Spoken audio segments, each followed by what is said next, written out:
Les deux rappeurs ont été écroués dans la nuit de vendredi à samedi et placés à l'isolement. Que s'est-il passé précisément mercredi à l'aéroport d'Orly, lors de la bagarre entre Booba et Kari? Alors que les deux rappeurs ont été écroués dans la nuit de vendredi à samedi et placés à l'isolement, les enquêteurs de la police des frontières ont interrogé les protagonistes et étudié les images de vidéosurveillance de l'incident. Selon les procès-verbaux consultés par Le Parisien, il est 14h50 mercredi quand Kari est filmé dans la salle d'embarquement, d'où il doit prendre un avion pour Barcelone. Assis avec trois amis et son DJ, il prend des photos avec des fans quand Booba, qui doit prendre le même avion, l'aperçoit et se met à marcher vers lui, d'un pas déterminé, en compagnie de son garde du corps. C'est Booba qui aurait porté le premier coup. Kari se lève alors, commençant à marcher vers son rival avant de reculer.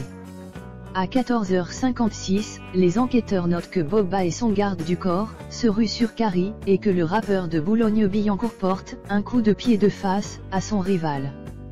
Auprès des policiers, Booba aurait expliqué que Kari était debout et elle le fixait. C'est donc Booba qui aurait porté le premier coup. Il évoque aussi un projectile reçu sur l'oreille droite, dont les caméras n'ont pas gardé trace. J'appelle ça de l'intimidation. Kari est alors vu se réfugiant dans un duty-free où l'un de ses proches est tabassé par Booba et deux de ses proches. Ils seront finalement séparés par des policiers.